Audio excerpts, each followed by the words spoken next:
Hey everyone, and welcome. If you're tuning in, you're probably itching to dive into the world of photography, am I right? That first camera is calling your name. It's such a big moment. Ah, But yeah, I can imagine all the options out there might feel a little overwhelming. totally. Luckily, we've got a great guide to help us navigate the jungle. We're diving deep into Ellis Mbeku's ebook all about buying your first real camera. Awesome. Ellis is a commercial photographer based in Lagos, so he brings a ton of experience to the table, He really does. And from what I've read, he has a knack for anticipating the challenges first-time buyers face, which I think is so valuable. for sure. So are we ready to jump right in? Let's do it. And Ellis is a big believer in starting with purpose. So before we even think about specific cameras, what kind of photos are you dreaming of capturing? He's spot on there. Are you picturing those breathtaking landscapes? Or maybe you're drawn to the energy of live events, concerts, that kind of thing. Ooh, or even something like macro photography, where you're capturing all those incredible tiny details. Exactly. Knowing your style, what you want to shoot most, it's like having a compass in that camera jungle we talked about. Such a good analogy, because you wouldn't buy a sports car if you really need an off-road vehicle, right? Different tools for different jobs. 100%. And just like with cars, your budget plays a huge role too. It's tempting to go for the most expensive option thinking it's automatically the best, but Ellis actually cautions against that. He does. He's all about finding that sweet spot where your creative goals and your budget align because a higher price tag doesn't always mean a better camera for you. So true. It's about understanding which features really matter for your photography style. Like, if you mainly shoot landscapes in broad daylight, you might not need to spend extra on a camera with insane low-light capabilities. Exactly. It's about knowing your priorities. Okay, so we've talked about purpose and budget. Now let's talk camera types.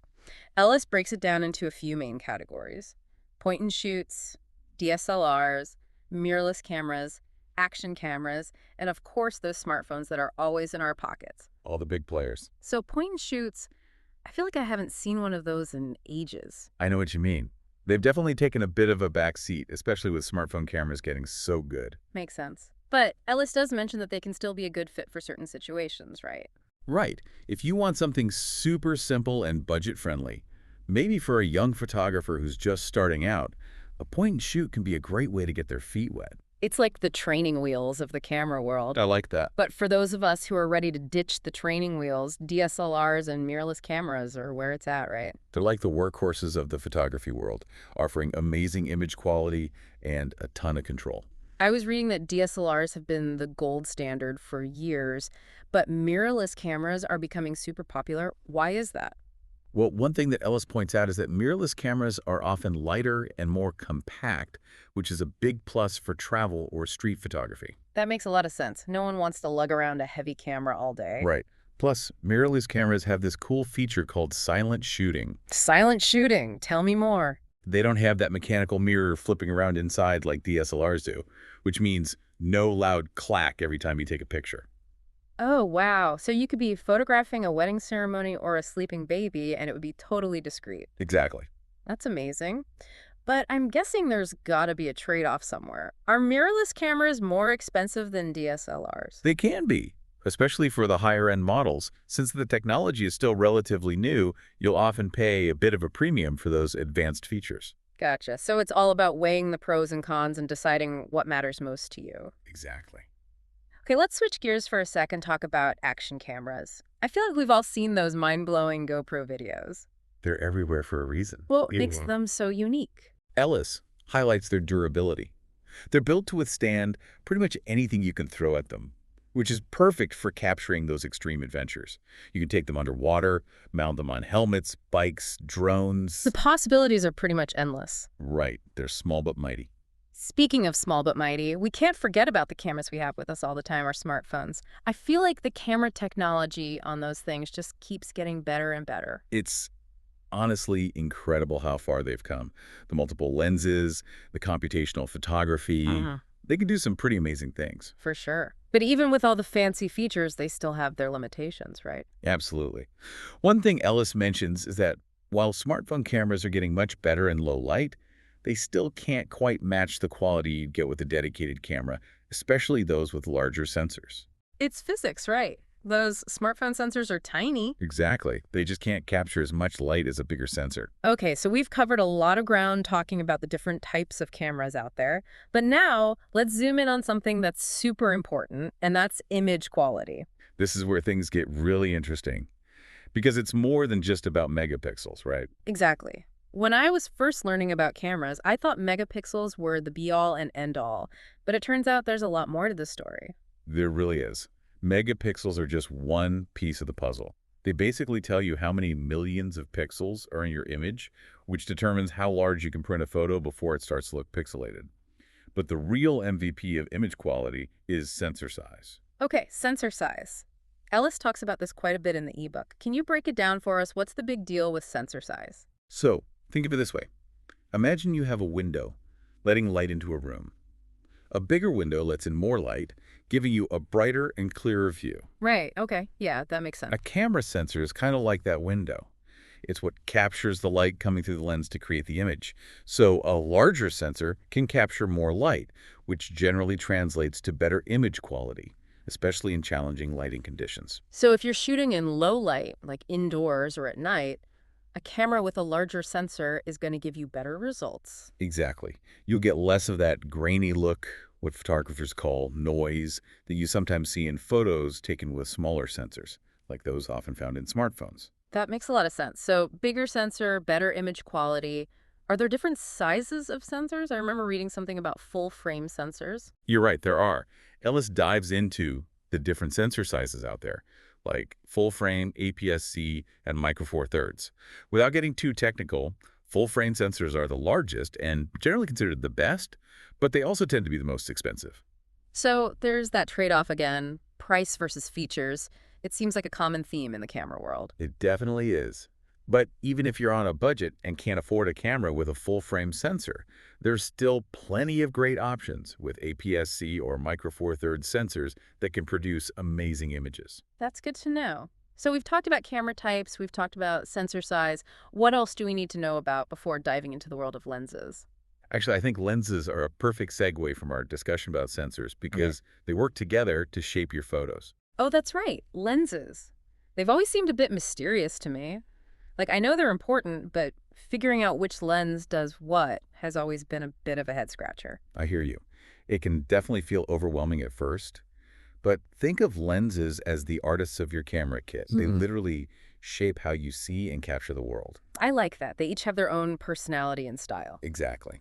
And just like with different types of cameras, there are different types of lenses, each designed for specific purposes.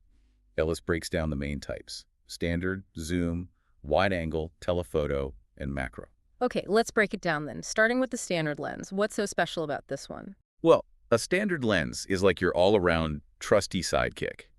It's designed to mimic what your eye naturally sees, which makes it super versatile for everyday shooting, like, for example, street photography.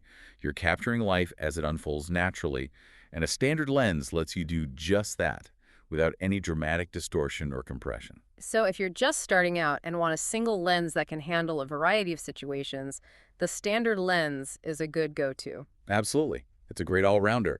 But let's say you want to photograph your kid's soccer game, and you want to get a close-up of them scoring a goal. That's where a zoom lens comes in handy. Ah, okay. So zoom lenses are all about getting you closer to the action without having to physically move closer. You got it. They're also great for wildlife photography, sports photography, or any situation where you can't get physically close to your subject. So zoom lenses are for when you need to get closer to things. What about wide-angle lenses? I feel like I see those used a lot for landscape photography. And for good reason. Wide-angle lenses allow you to capture a much wider field of view than your eye can see naturally. So think of those epic landscapes with sweeping vistas, or even creative architectural shots where you can emphasize the grandeur of buildings.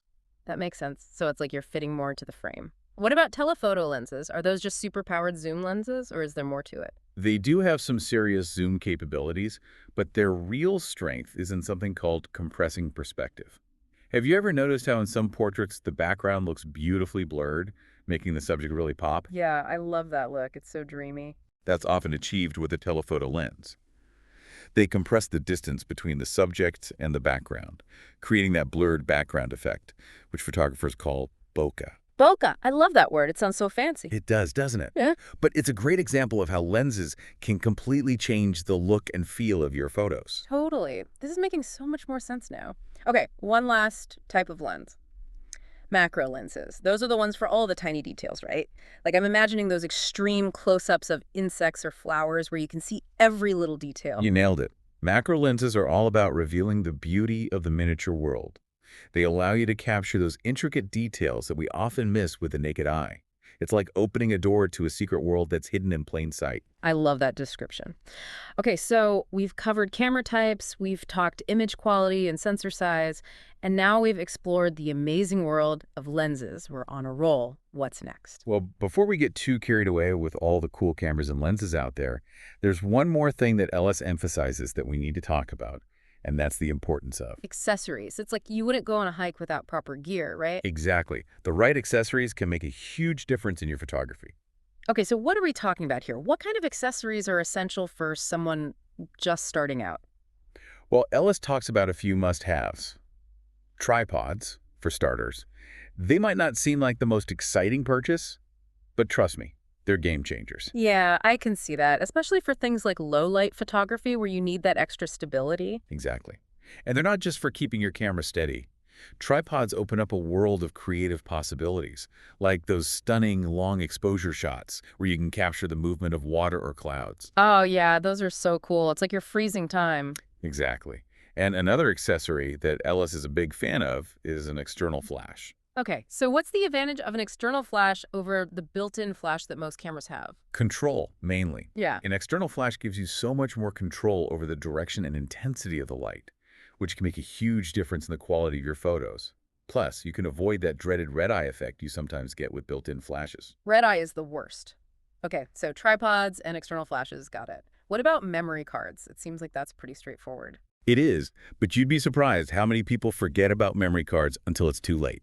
They head out for a day of shooting, get that perfect shot, and then bam, memory card full. Ugh, that's the worst feeling. Especially if you're somewhere amazing and don't have a spare. That's why Ellis recommends always carrying extra memory cards.